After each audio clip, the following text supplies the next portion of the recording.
తనను call girl గా మార్చేందుకు ప్రయత్నించిన భర్త మురళీకృష్ణపై న్యాయ పోరాటం చేస్తానంటోంది బాధితురాలు. శాడిజంతోనే అశ్లీల వెబ్సైట్స్ తో తన ఫోటోలు పెట్టారని ఆవేదన వ్యక్తం చేస్తున్న బాధితురాలు ప్రస్తుతం మనతో స్టూడియోలో ఉన్నారు.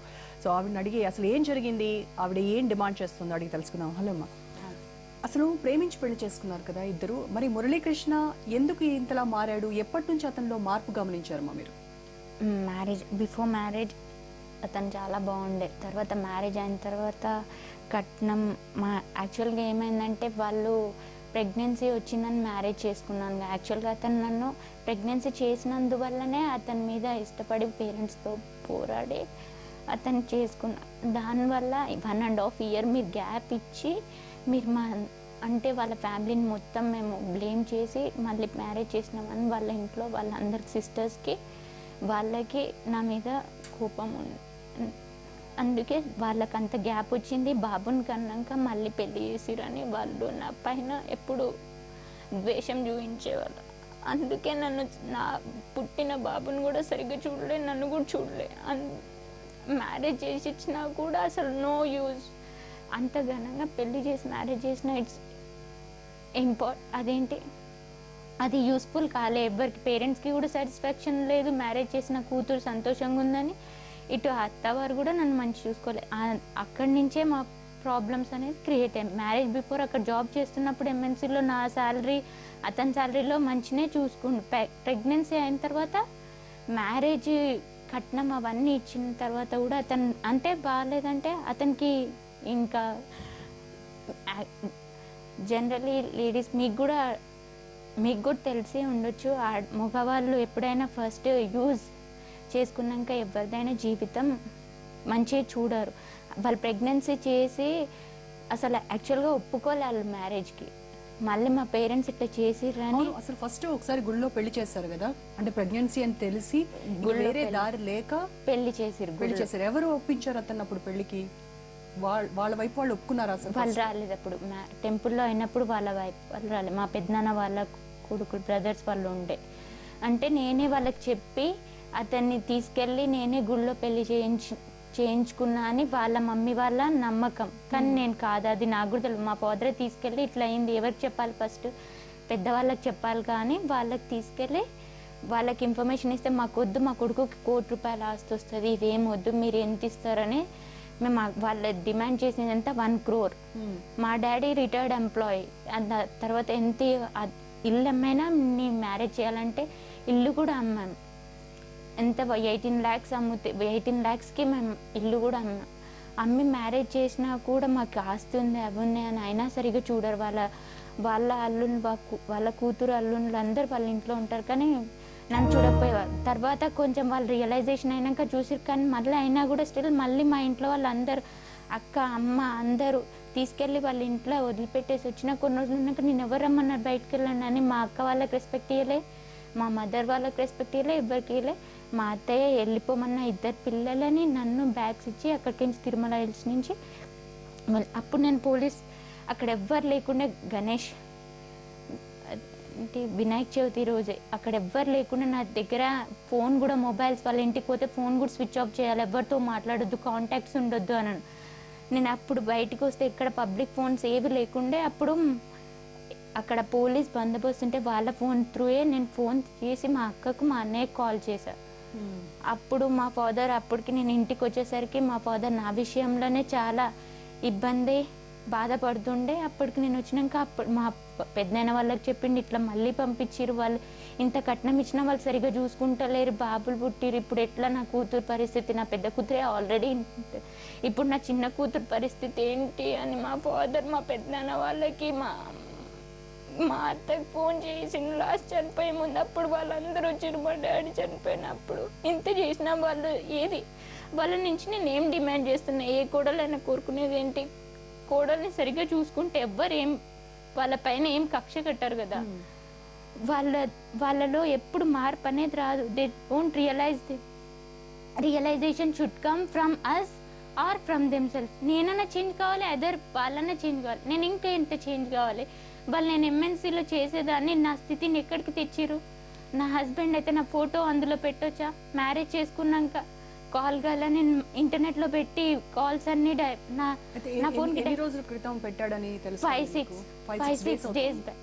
ఓకే, అతనే చేశాడని కన్ఫర్మ్ అయింది మీకు? నా మెయిల్ ఐడీస్ నావి నాకన్నా తెలుసుండాలి. నేను పంపించిన వాళ్ళకి ఫ్రెండ్స్ అయితే ఇవన్నీ చేయరు కదా. మనం ఫేస్బుక్ లో అవన్నీ అకౌంట్స్ క్రియేట్ చేస్తే ఒకవేళ ఫ్రెండ్స్ ఎవరన్నా నాకు తెలిసిన ఫ్రెండ్స్ అయితే ఎవ్వరు ఇట్లా చేయరు. వాళ్ళకి ఆల్రెడీ నా ఫ్రెండ్స్కి అందరికి తెలుసు ఇతడు ఎట్లాంటి క్యారెక్టర్ అయినా వీడిని నమ్మి బాగానే కదా ఇట్లాంటి చేయదు. ఏదైనా క్లాషెస్ వచ్చినా కూడా రిలేషన్షిప్లో సాల్వ్ చేస్తారు కదా అనుకున్నాను. కానీ ఈ స్థితి ఇక్కడి వరకు వస్తుందని అయితే నేను ఎప్పుడు ఎక్స్పెక్ట్ చేయలేదు. అంటే మీకు బంధువులే ముందు నుంచి? ఫస్ట్ నుంచి చుట్టాలు. చుట్టాలు. అయితే మరి ఎందుకు చుట్టాలు చేసుకోవడం ఇష్టం లేకనా, లేదంటే ముందే ప్రెగ్నెన్సీ వచ్చిందని ఇష్టం లేదా? ప్రెగ్నెన్సీ చేసిందనే అతన్ని ప్రెగ్నెన్సీ ఇట్లా నాకు లైఫ్తో ఇట్లా అతను బ్రిగేడ్లో చేసేవాడు. నాకు విప్రోలో ఎంసీఏ కాగానే విప్రోలో జాబ్ వచ్చింది. ఇక్కడ జాబ్ వస్తుంటే అక్కడ ఇంకా ఎక్కువ శాలరీ ఎక్స్పెక్ట్ చేయొచ్చు కదా, విప్రో కన్నా ఎక్కువ అని తీసుకెళ్ళండి. నాకు అక్కడ ఎవరు తెలిసే, అక్కడ పూనాలో ఎవరు తెలియదు కదా. ఈ బ్రిగేడ్ వాళ్ళే మొత్తం అక్కడికి వెళ్ళినప్పుడు, ఆ టీం మొత్తం బ్రిగేడ్ టీం అక్కడికి వెళ్ళినప్పుడు నేనే హెచ్పి, వాళ్ళు హెచ్పి, సేమ్ ప్రాసెస్ చేసేవాళ్ళం చాట్ ప్రాసెస్కి. అక్కడికి వెళ్ళినాక వేరే వాళ్ళని కూడా చాలా మంది చెప్పిరా వాళ్ళ ఫ్రెండ్స్, మీ బావ చాలా మంచోడు కాదు, ఇట్లా వేరే వాళ్ళతో కూడా సంబంధాలు ఉంటాయి. అట్లాంటి వానికే నా ఇంటర్నెట్లో వెబ్సైట్లో పెట్టడానికి తెలుసు, కానీ వేరే వాళ్ళకైతే తెలియదు కదా. మన అది భార్యనే ఇట్లా పెట్టినంటే is not willing to live with me, I want to take divorce. So I'm ready to take divorce with him. మీ ఇద్దరికి మధ్య ఎప్పుడైనా వచ్చాయా డైవర్స్ తీసుకుందాము, వద్దు నేను నీతో ఉండను అని డైరెక్ట్గా ఎప్పుడైనా చెప్పాడా మురళీకృష్ణ? డైవర్స్ తీసుకుంటేనే నీకు మంచి, ఎప్పుడు నాతో డైరెక్ట్ చెప్పిన, వాళ్ళ ఇంట్లో కూడా చెప్పిన, డైవర్స్ తీసుకుంటేనే లైఫ్ మంచి అవుతుంది. మీరు ఓకే చెప్పారా మరి? డైవర్స్ నేను అప్పుడు ఓకే చెప్పలేదు, కానీ ఇప్పుడు వాళ్ళ ఇంట్లో వాళ్ళు అంత టార్చర్ చేస్తుంటే, ఇప్పుడు నాకు 2 బాబులు ఉన్నారు, నేను వాళ్ళని సర్వైవ్ చేయాలంటే ఏంటి, నన్నైనా జాబ్ చేయాలి, అతనైనా చేయాలి. కానీ ఇప్పుడు ఇప్పుడు ఈ మీడియా ఇదంతా చూపించారు. ఇప్పుడు నేను ఎక్కడికి వెళ్ళినా, ఇక్కడ టీవీలో వచ్చినా అందరికి ఉంటుంది కదా, ఫ్రెండ్స్ లిస్ట్లో ఉంటాను కదా నేను. ఇట్లా ఎందుకు చేసుకున్నావు భాగ్యలక్ష్మి, నువ్వు ఇంత చదువుకొని ఇంత చేసి అతను ఎంబడి పడ్డావు అని అందరికి తెలిసిపోతుంది కదా. ఇప్పుడు నేను ఏం చేయాలి? అందుకే లాస్ట్కి పోలీస్ స్టేషన్లో మా ఫాదర్ ఎన్నిసార్లు తిరిగారు. వాళ్ళు కొన్ని రోజులు అరెస్ట్ చేస్తున్నారు, తర్వాత తీసుకున్నామంటే మళ్ళీ వదిలేసేస్తున్నారు. మళ్ళీ ఉమెన్స్ పోలీస్ స్టేషన్కి వెళ్తే ఉమెన్స్ పోలీస్ స్టేషన్లో కూడా ఎఫ్ఐఆర్ చేసినాం. అన్నప్పుడు ఏమన్నా నేను ఇక్కడ లేను, అక్కడ బెంగళూరులో జాబ్ చేస్తున్నా అని ఎస్కేప్ అవుతుండే. మళ్ళీ తర్వాత వీళ్ళు వెళ్ళి ఉమెన్స్ పోలీస్ స్టేషన్కి, ఉమెన్స్ వాళ్ళే వెళ్ళి వాళ్ళని తీసుకొని వస్తే 2 days ఉన్నాక ఎన్ని రోజులైనా ఈ కేసెస్ ఇట్లనే ఉంటుంది. ఇష్టం ఉంటేనే అతను లాస్ట్ వరకు నీతో ఉంటాడు, ఇష్టం లేకపోతే డైవర్సే తీసుకోవడమే బెటర్ అని అక్కడ కూడా వాళ్ళు చాలాసార్లు చెప్పారు. మా డాడీ పోయేటప్పుడు కూడా ఏమన్నారంటే, ఇష్టం లేకపోతే అందరు పెద్దల సమక్షంలో ఎట్లయితే పెళ్లి చేసిరో పెద్దల సమక్షంలోనే విడిపోవాలి. అది గుడ్ థింగ్ కదా. వాళ్ళందరూ కలిసి చేసినప్పుడు, నేను ఇప్పుడు ఇంత మీడియా ఇవన్నీ ఎక్కినప్పుడు నేను అందరినీ ఒప్పించి చేసుకున్నప్పుడు, నేను అందరిని ఒప్పించే ఇప్పుడు మా పెద్దనాన్న వల్లే నాది సాల్వ్ చేయాలి. ఇప్పుడు అది మురళీకృష్ణకు మీతో ఉండడం ఇష్టం లేదు, సపరేట్ అవ్వాలని అనుకుంటున్నారు, డైవోర్స్ తీసుకుందామని అడిగాడు. కానీ డైవోర్స్ ఇవ్వను అని అన్నందుకు ఈ రకంగా మిమ్మల్ని ఇంత సాడిస్ట్ గా బిహేవ్ చేశాడా? ఆ సైట్స్ లో మీ ఫోటో పెట్టి కాల్ గర్ల్ అని చిత్రీకరించి ఇదంతా చేయడానికి అంత సాడిస్ట్ గా ఉంటాడా? ముందు నుంచి కూడా అలాంటి ఏమైనా ఉన్నాయా? ముందు నుంచి ఏం లేదు, కానీ హీఈస్ ఎ డ్రంకర్డ్ పర్సన్, ఎప్పుడు తాగేవాడు.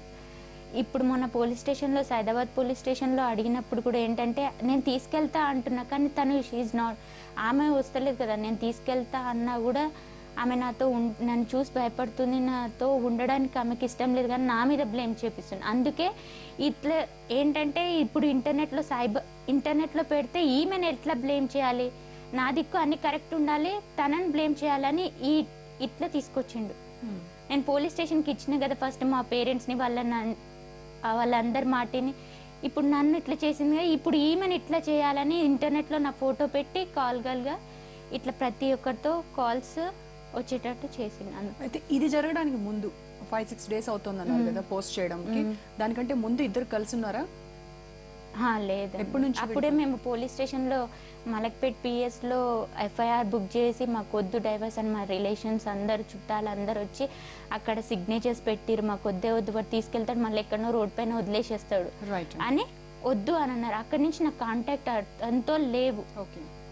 లేవు. రైట్, అయితే బాధితురాలతో ఇంకా మాట్లాడుకునే ముందు షార్ట్ బ్రేక్ తీసుకుందాం. Stay tune.